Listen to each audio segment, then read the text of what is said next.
Hey there, it's another beautiful day.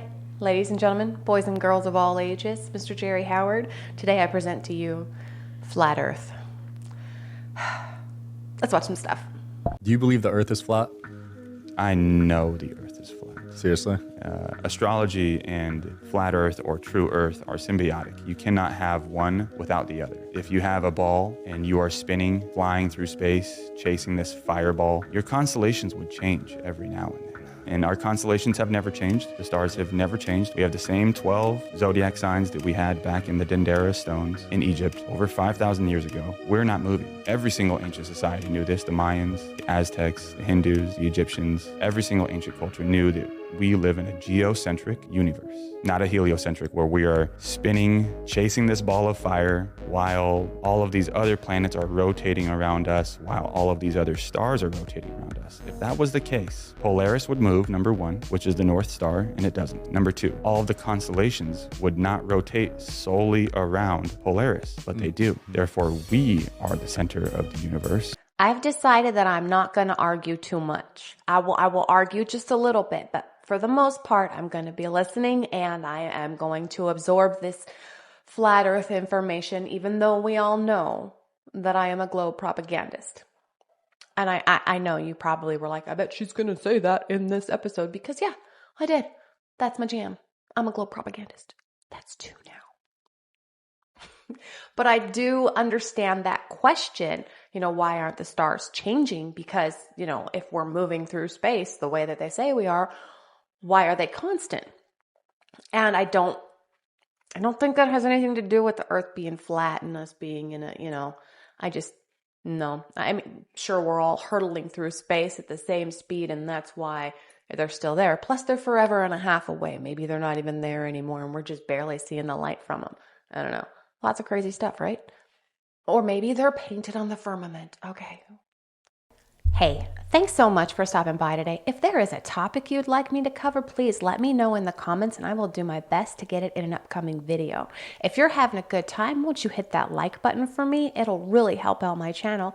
And if this is your kind of content, go ahead and subscribe. Then come back tomorrow because I'm making a new video every day. 200 Proofs Earth is Not a Spinning Ball by Eric Dubé. Don't worry, we're not going to cover all 200 of them. 1. The horizon always appears perfectly flat, 360 degrees around the observer, regardless of altitude.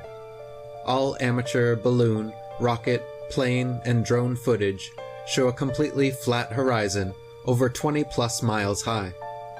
Only NASA and other government space agencies show curvature in their fake CGI photos and videos. 2. The horizon always rises to the eye level of the observer as altitude is gained, so you never have to look down to see it. If Earth were in fact a globe, no matter how large, as you ascended, the horizon would stay fixed and the observer or camera would have to tilt, looking down further and further to see it. 3. The natural physics of water is to find and maintain its level. If Earth were a giant sphere, tilted, wobbling, and hurtling through infinite space, then truly flat, consistently level surfaces would not exist here. But since Earth is in fact an extended flat plane, this fundamental physical property of fluids, finding and remaining level, is consistent with experience and common sense. For number one, I think you need to go a little bit higher. I have seen those images and they are very interesting, but there was a little bit of a curvature there, and I'm sure if you went higher, you would see that, right?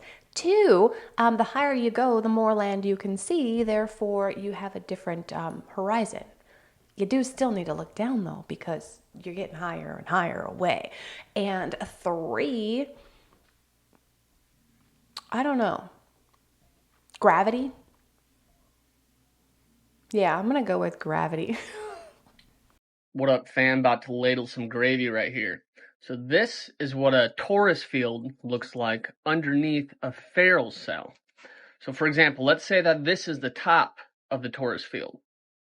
So let's say that was the top, right? As above, so below. Has some truth to it. And then right in the middle is something called a block domain wall. That's effectively where we live. So we don't live on a sphere, we live in a sphere. So here's another example. We live in the middle, as above, so below. So we know what the torus field looks like underneath a ferrule cell. This is the orbit of the ISS. This is public information. Does the orbit look familiar? How about now? It's following the path of the torus field. And did you guys notice the orbit of the ISS where it doesn't go anywhere near the North Pole or the so-called South Pole? So the so-called planets, or just wandering stars, also have perfect sacred geometry as if they're also following the magnetic field. Heliocentric, geocentric. Not observable reality, all observable reality. Perfect sacred geometry. All right, so I got a little lost when he said ISS because that's the International Space Station, right? First of all, let me go to the whole video in and of itself. Fantastic explanation. I loved it. I thought it was great. But then he said the ISS. Now, correct me if I'm wrong, but don't flat Earth, believers think there's also a firmament, right? And that we are not actually in space. Like we don't have stuff in space. There's no going into space. So why would there be an International Space Station up there to follow that track? We're already in space. Yeah, but we're in a closed space. That's the whole thing. The only way that life can exist is like in a terrarium. You have to understand that life cannot exist in a ball that's just out in outer space in a vacuum. All of that is a myth. There's no way for us to exist in a atmosphere that exists. Here's our atmosphere. Here's outer space. Outer space, they say, is a vacuum. You cannot put a vacuum next to an atmosphere without that vacuum sucking the atmosphere out into space. That is a fantastic argument. I mean, if you don't completely understand how an atmosphere works, that would be very valid to that person. I mean, I can't say that I completely understand how the atmosphere works and how it keeps our Earth protected. I just know that it does, right? So with that being a vacuum of space out there, that is a very, very interesting point. Did you know the moon is a reflection of the Earth? And if you flip it, because it's a reflection, it matches up perfectly with the German ice wall map. So along with our flat Earth, we have our firmament, right? And then the moon is either projected up there or it's plasma, and somehow or another it's reflective, right? And this moon being reflective of the flat Earth, it just shows back the land masses. That's dumb. By that route. Now let's check out a flight from New York to Moscow, Russia. Okay, now if you look up the flight pattern on Google Maps, it will show you a route leaving New York, going through the tip of Canada, then through the tip of Greenland, then through the tip of Iceland, through Sweden, and then into Moscow. Now let me zoom in on this map so you guys can see that better. Like I said, it leaves New York, goes through the tip of Canada, through the tip of Greenland, through the tip of Iceland, over Sweden, and then into Moscow. Now, doesn't that strike a little bit awkward with you guys? I mean, anybody with common sense knows that the fastest route between A and B is in a straight line, as we see here. I mean, you do not have to be a rocket scientist to figure this out. It's common sense. From point A to point B is a straight line that will always be the fastest and shortest route. So anyways, on a globe, this would be your shortest route from New York to Moscow. But instead, this is the route that they give you. Now, I'm going to show you why they take this route. Let's go to the flat Earth map. Now, check out what you have to pass to get from New York to Moscow on a flat Earth map, a straight line. Check this out. The edge of Canada, the edge of Greenland, straight over Iceland, straight over Sweden, and into Moscow. Imagine that. There you go. Now it makes sense. The flight pattern makes total sense on a flat Earth map because it has to go straight across those countries to get to Moscow. The plane routes, hands down, have got to be one of my favorite flat Earth arguments. Sometimes I look at them and go, it makes a bit of sense. But it also doesn't at the same time because of every single other factor that we have to show that the earth is not flat. You won't believe what I found on the Library of Congress. New correct map of the flat surface stationary earth. This was published in 1920. The book is The Enlightenment of the World, proof that the earth is flat and stationary while the sun, moon, and stars are all in constant motion, by John G. Abzade. One of the beginning pages of the book. Listen. This is the true map of the flat stationary earth by a Syrian-American professor, John G. Abzade. I'm sure you can probably find that or something like that at just about any other library as well. Just because it's called the Library of Congress doesn't mean that everything there is, exact. This is fact. No, it's books. They have millions of books. So that doesn't prove anything. But this is weird. Watch this. If the Earth were a globe with a curvature drop roughly equal to 8 inches per mile squared, and the surface of the Earth and its atmosphere allegedly rotated at approximately 1,000 miles per hour at the equator, as claimed by the globe model, you'd assume those claims would be vital to NASA and the military for modeling and building aircraft. Instead, you'll see through declassified documents that government agencies and their contractors repeatedly assumed a flat and stationary Earth. For example, this NASA document assumes a flat, non-rotating Earth. Georgia Institute of Technology, on behalf of NASA, the model used is a flat, non-rotating Earth. Technical memo from the NASA Langley Research Center, flat, non-rotating Earth.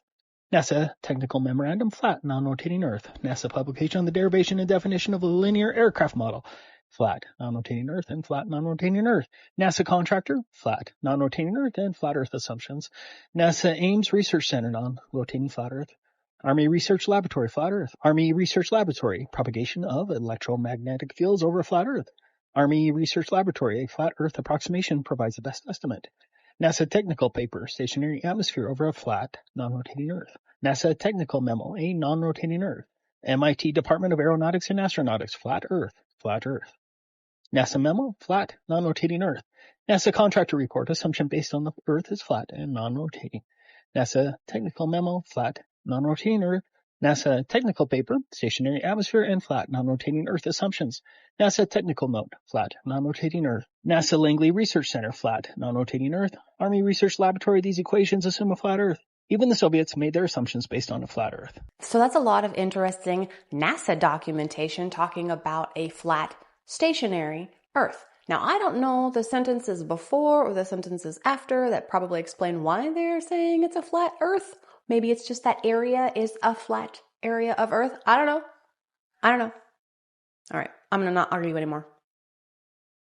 What about satellites? Did you know that NASA has hundreds of these satellite balloons up in the air right now?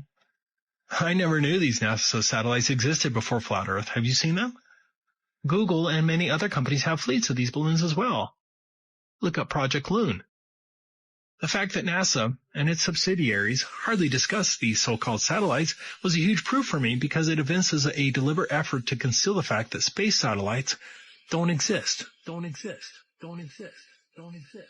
The whitewash of these balloon satellites is evidence that they are lying about space satellites. These high-altitude balloons can carry 8,000 pounds and include telescopes, radar equipment, communications equipment, internet, etc. Here's one that almost killed people.